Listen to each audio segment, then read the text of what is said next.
continue our look at some old newspapers.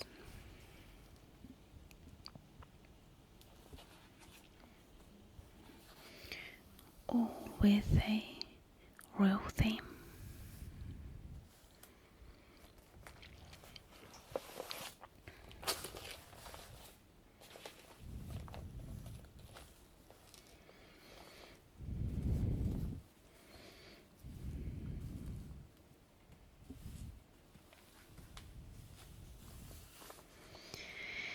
In this video, we're going to be looking at the Bedfordshire Times, Friday, March the 11th,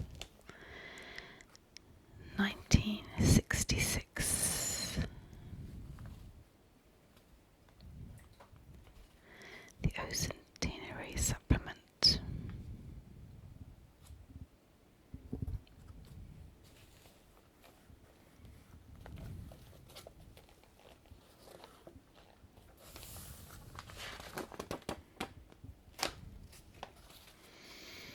As you can see, it's quite worn in places.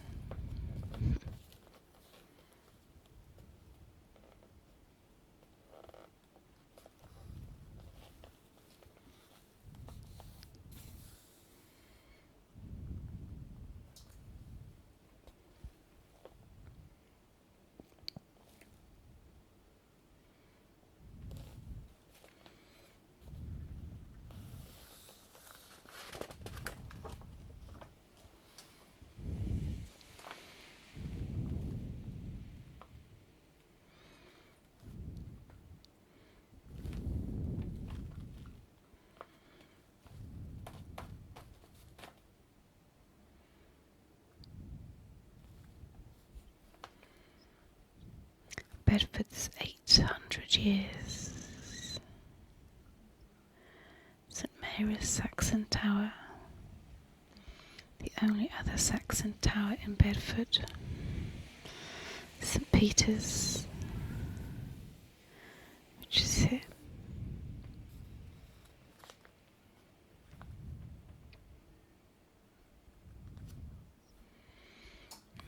It tells a story through the time. Charter renewed at ruin when the castle attacked the house of the Grey Friars. Anger against Rome. Bunyan victimized.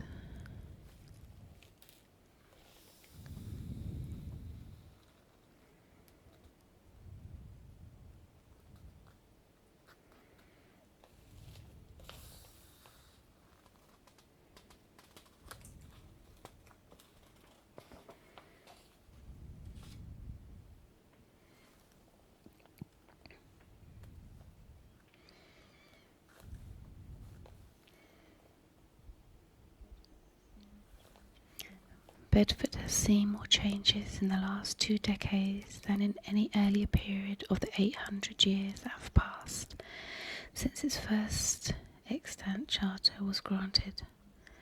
20 years ago, the town was slowly emerging from the dark years of World War II.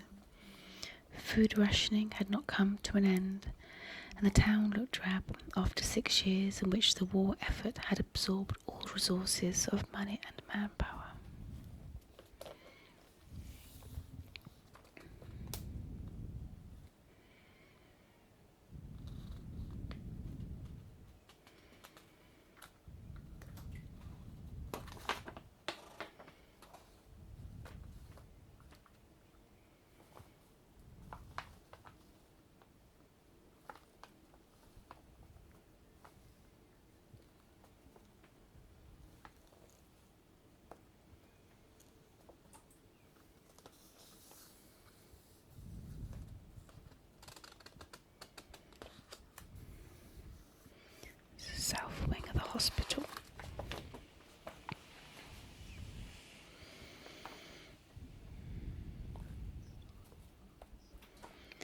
story of the schools.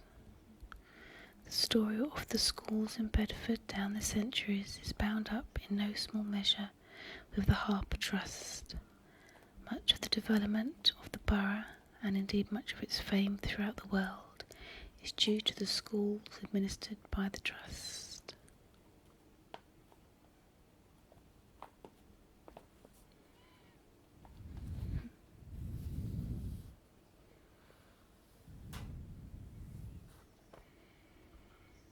That's a class at Ampthill Road Girls' School in the early years of this century.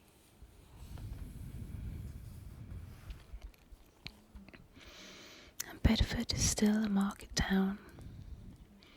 There can be little doubt that for centuries farmers and tenants from the villages and hamlets around Bedford have sent corn, vegetables, livestock and dairy to produce to the market in town, and have looked to its merchants and shopkeepers to supply the commodities which they themselves could not produce.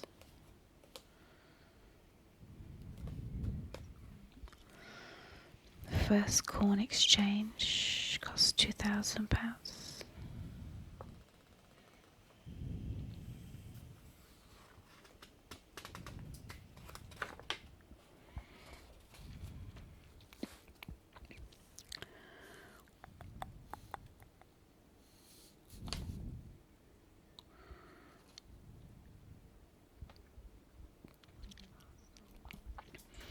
One of the last old properties left in the High Street until 18 months ago.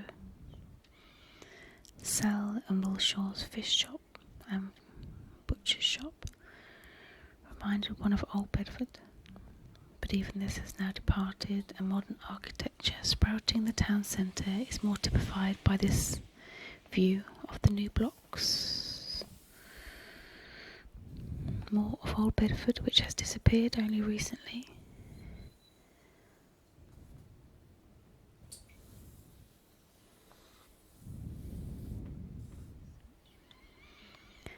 When the century was young.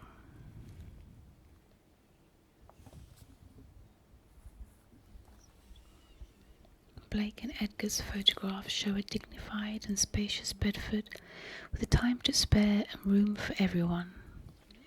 You could walk safely in High Street and the Embankment,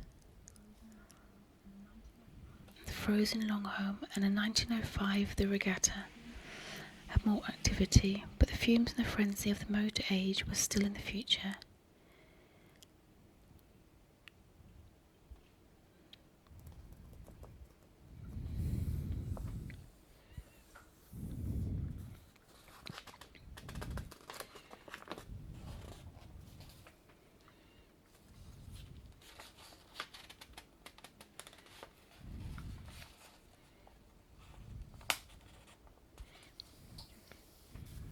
Pages on interesting.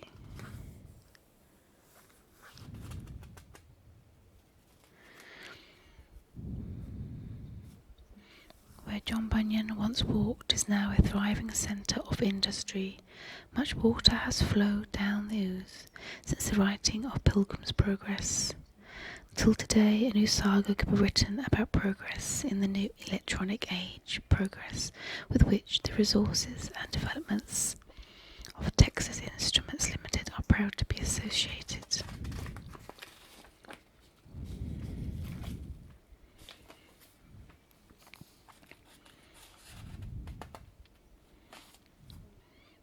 The 7-month programme.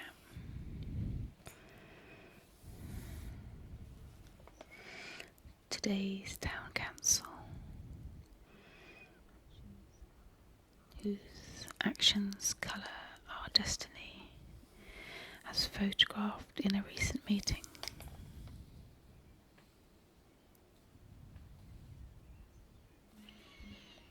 It's a message from the Mayor.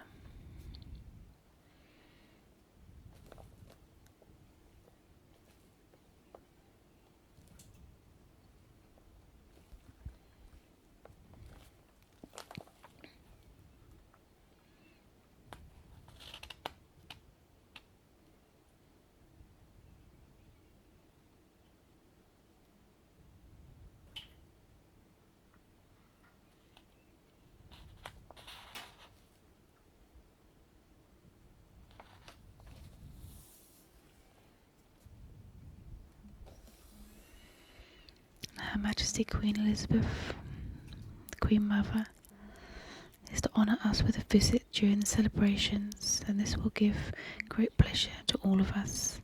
I am much indebted to the Lord Lieutenant of Bedfordshire, Major Simon Whitbread, JP, and the regimental authorities for their cooperation in arranging this event.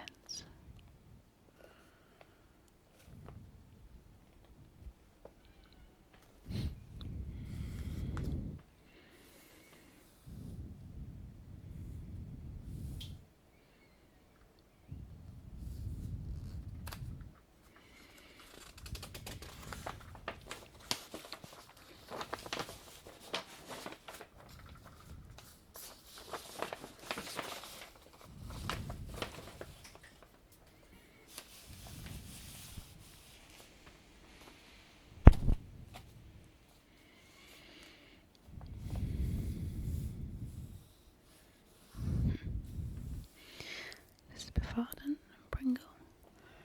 Shopping yesterday and today. Shops, as we can imagine them 800 years ago in towns like Bedford, were rough and ready affairs. Every ground floor was an open glassless shop with a bright shutter hanging over it, and most shops made their own foods within. Within or above his shop, a practice which continued in Bedford until the dawn of the 20th century.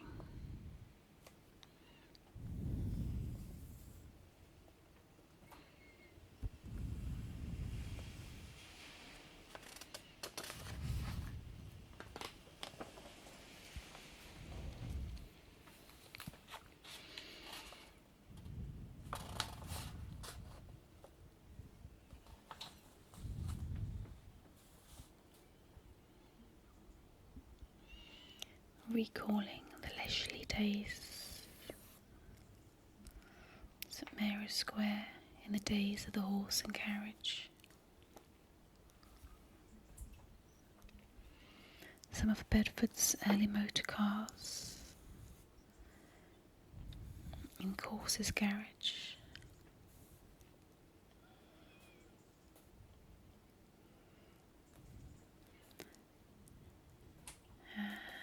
And we have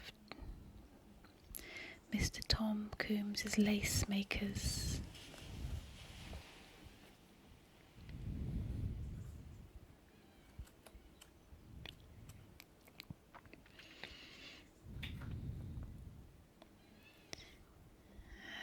This is Jarvis's brewery, as it originally was.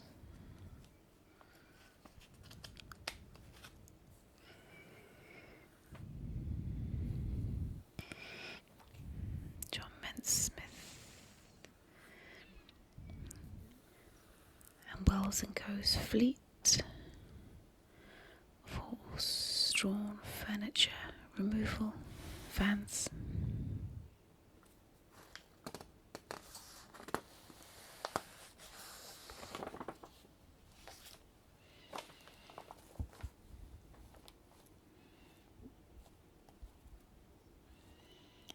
Pack ponies to coach and bus.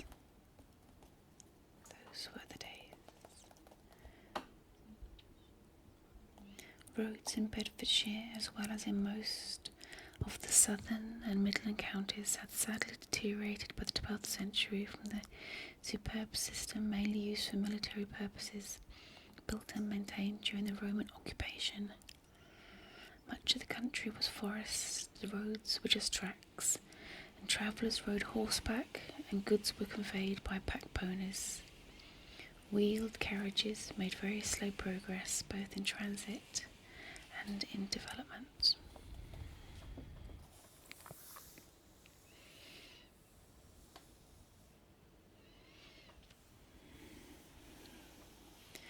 Coach's heyday.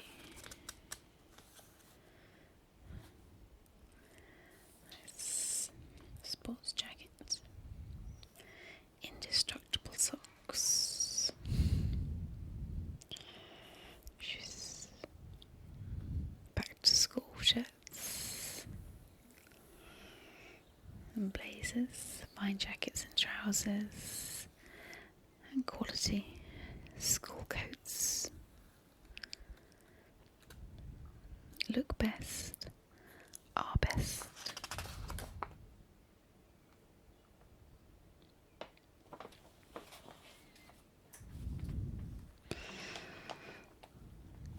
Music and the arts.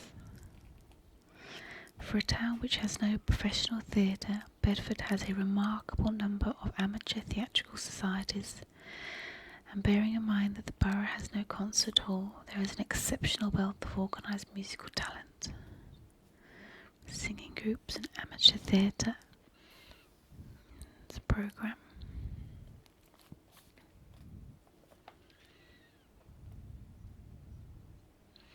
Bedford's name has spread to the various parts of the globe, notably to the New World, where it has been adopted for use by villages and towns and cities of all sizes.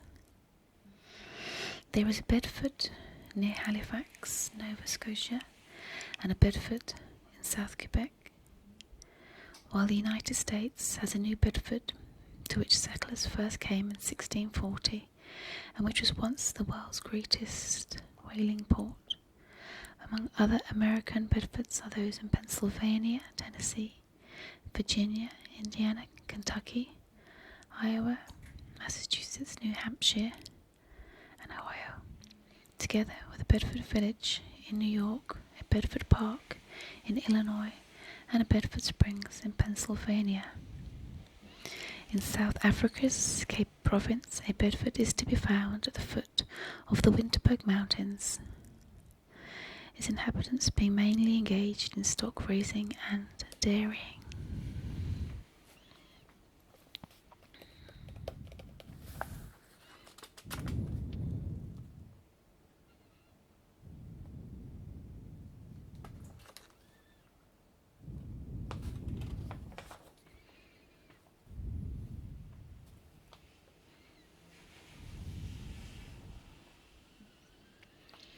The local government survey,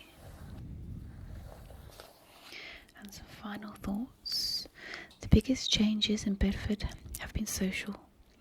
Before the 1914-18 war, Bedford was extremely snobbish, and its classes were clearly defined: the gentry, the middle class, and the humble workers. The war broke it down, these barriers. It destroyed their rigidity, and it gave opportunities to the more enterprising people in all classes. Bedford has always been independent of outlook. You see, no one family has ever dominated the town, and we have to thank the freemen of Bedford for that, what Bedford is today. Since the king knocked down the Bedford Castle in 1220, Bedford has acknowledged no feudal overlord. Our allegiance is to the king or queen.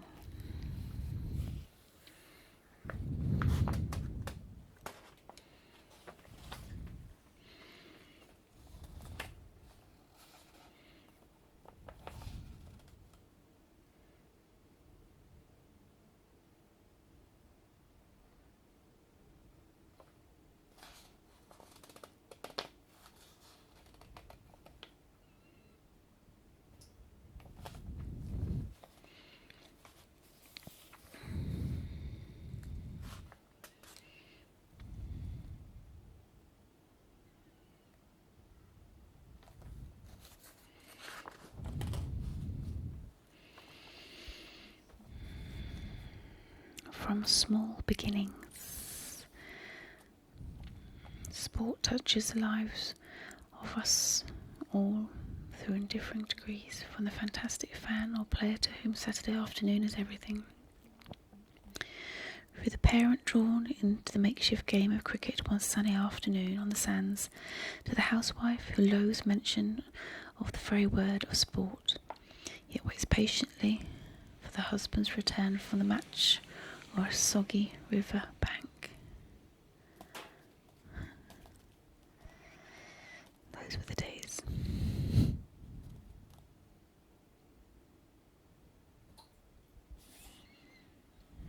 This is Bedford Rugby Union, probably the most famous, certainly the most successful.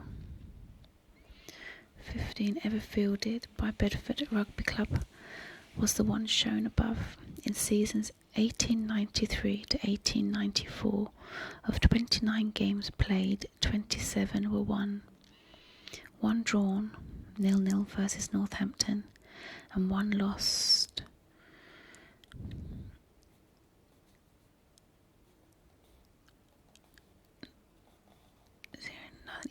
Love 12 or 0-12 versus Coventry. On an away game, the team scored 521 points while conceding only 49. This is a local soccer team, adopting the formal pose which seems to have been essential to earlier days.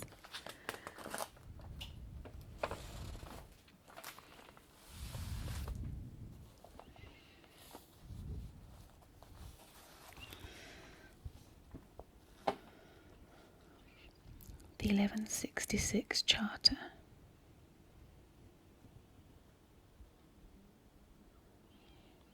A view recalled today's changes.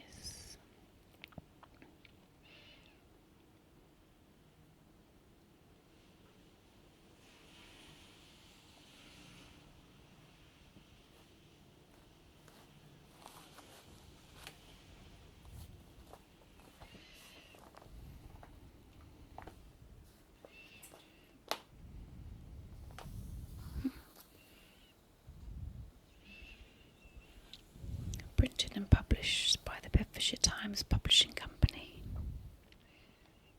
Mill Street in Bedford, March the 11th, 1966.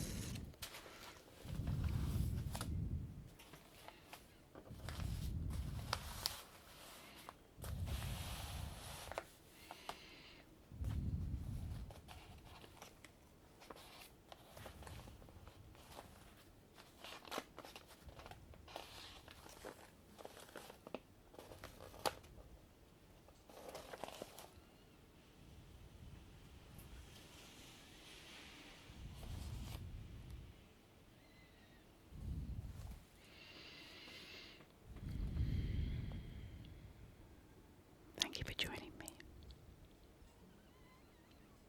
and we'll continue with some more in another